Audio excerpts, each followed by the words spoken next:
compare yourself to who you were yesterday, not to who someone else is today. Because you need to have a hierarchy of improvement. You need to be aiming for something, and that means you're going to be lesser than people who've already attained along that dimension.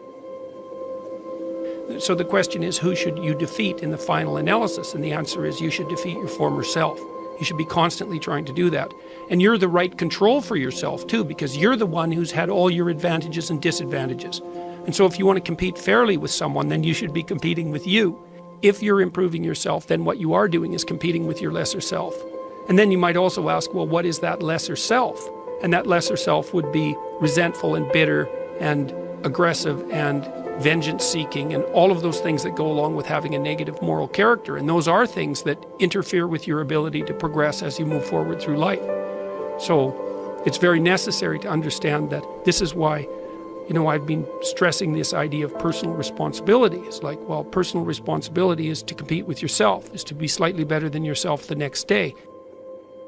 And it better in some way that you can actually manage, and that's humility. Like, well, I'm a flawed person, I've got all my problems. Could I be as good as person X? It's like not the right question. The right question is, could you be slightly better tomorrow than your currently flawed self?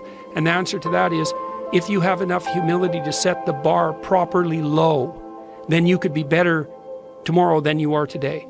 And you might say, well, what's the right way of being in the world, if there is such a thing? And it's not acting according to a set of rules.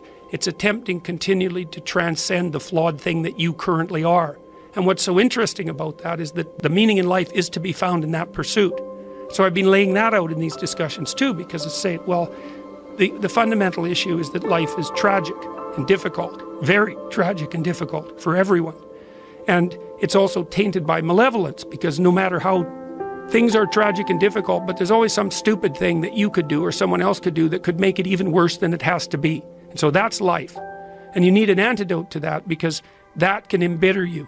Constant contact with that. Just the tragedy, but the tragedy combined with betrayal and malevolence, that makes it even worse, especially if it's self-induced. Okay, so you need something to set against that so you don't get bitter and resentful. Well, what do you set against that? Doing something worthwhile. By your own definition, say. You need some reason to get the hell out of bed on a terrible day because you've got something good to do. Well, what's the best thing you can do? Transcend your current wretched and miserable self. There's meaning to be found in that, and that's a meaning that's associated with responsibility. One of the things that I've been trying to lay out clearly is that life is hard. It's tainted by malevolence and betrayal. That can make you bitter. You need a meaning to offset that. Where's the meaning to be found? Not in rights, not in impulsive pleasure, but in responsibility. You take responsibility for yourself, so you take care of yourself. If you're good at it, you have some excess left over to take care of your damn family. If you're good at both of those, then you have some excess left over to take care of your community. Those are heavy burdens. You pick up the burdens, you find that's meaningful. The best way to pick up the burden is to continually improve yourself, and that's where the meaning is to be found. And so that meaning is in the continual self-transcendence. That's letting your old self die and the new self be reborn. Even if things are going really well for you now, there's going to be a time in the future where things are rough. You're going to be ill, family members going to be ill, a dream is going to fall apart, you're going to be uncertain about your employment status. Like the flood is coming, right? The apocalypse is coming. It's always the case in life. And you have to be prepared for it. And the question is how to prepare for it. And the answer to that is to find a way of being that works even under the direst of circumstances. You've got the possibility to slowly raise yourself out of the mire. You've got the possibility to do just what the fighter does when he's defeated, which is to say, well, regardless of the circumstances that might have led to my defeat, like even if there were errors on the part of the referee, this is no time to whine about it. This is a time to take stock of what I did wrong so that I could improve it into the future. And that's the right attitude. The point is, your best strategic position is, how am I insufficient and how can I rectify that? That's what you've got. And the thing is, you are insufficient and you could rectify it. Both of those are within your grasp if you aim low enough. And I don't mean don't aim, and I don't mean don't aim up, but you have to accept the fact that you can set yourself a goal that you can attain, and there's not going to be much glory in it to begin with. Because if you're not in very good shape, the goal that you could attain tomorrow isn't very glorious. But it's a hell of a lot better than nothing, and it beats the hell out of bitterness, and it's way better than blaming someone else. It's way less dangerous. And you could do it. And what's cool about it, it's one step on a very long journey. And it starts to compound on you. So a small step today puts you in a position to take a slightly bigger step the next day. And then that puts you in a position to take a slightly bigger step the next day. And you do that for 2 or 3 years, man, you're starting to stride. I don't know how many people have come and told me. It's so strange. They said, well, I started making my bed and that made all the difference. It's like, well, yeah, you decided to aim up, man. And the first concrete instantiation of that was that you made your bed. And you think, well, that's nothing heroic. It's like, no, but aiming up is heroic. That's something. And then lowering yourself to the point where you're not above the mess in your room. You know, you're not superordinate to that. You lower yourself so that you straighten up. You're grateful for what you have right in front of you, and you take care of it and you put it in order. It's like all of a sudden things start to get better. And one of the reasons that audiences are responding to what I've been saying in my lectures and what I've been writing about is that I don't tell people that they're okay the way they are. No, I say, no, you could be way more than you are. And they're relieved about that, you see, because if you're in a dark and terrible place and someone says you're okay the way you are, then you don't know what to do about that. It's right. Like, no, I'm not. I'm having a terrible time and I'm hopeless. You're okay the way you are. Well, then what? That's it? That's where I am? And what do you want to tell a young person? You're 17. You're okay the way you are. It's like, no, you're not.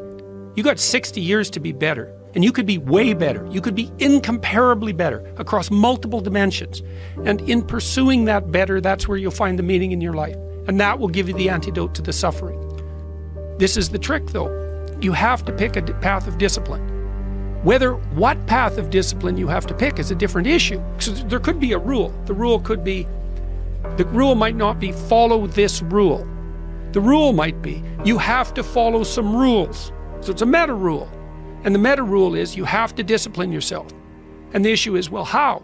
That's not really the relevant question. You can pick a disciplinary path. That's why I often tell my clients, especially young people, they say, well, I don't know what to do. It's like, that's okay. Nobody does. Go do something. Do the best thing that you can think of. Put the best plan you have into practice. It's not going to be perfect, and it will change along the way. But it will change partly because you become disciplined pursuing the path. And as you become disciplined, you become wiser. And as you become wiser, you become able to formulate better and better plans. So you can start vaguely and confused and develop a plan that's not so great, and you start to implement it. And then you accrue incremental wisdom as you implement your flawed plan. And that enables you to fix the plan. And so that's part of that process of incremental self-improvement as well. Imagine you only have $100,000 to go buy a house. And so you go look at this house and it's like, Jesus, this house, man, it's like it needs a lot of work. It's like, well, that's all you've got. Well, are you going to pretend that the house is okay the way it is? Or are you going to look for where it's rotten and where the plumbing doesn't work and where the stove doesn't work? You have to go and look and see where everything needs to be fixed. And that is harsh, man. And then in order to do that properly, someone has to have taught you, look, you aren't your problems. You're most fundamentally that which, if it confronts its problems, can solve them. And that's the hero myth in a nutshell, by the way. The hero is the person who confronts horrible, chaotic potential and tames it and makes something of it, right? That's the fundamental human story. But the problem is that you have to face what you don't want to face in order to fix it. So you look at all the things about yourself that need to be burned off, that need to be dispensed with. And that, man, especially at the beginning, especially if you're screwed up, that may be like 95% of you. It's not pleasant. But if you know that you're the thing that can transcend your problems, most fundamentally, if you know you're the thing that, if it faces the problems, can transcend them, then you have the faith that would enable you to take stock of who you are.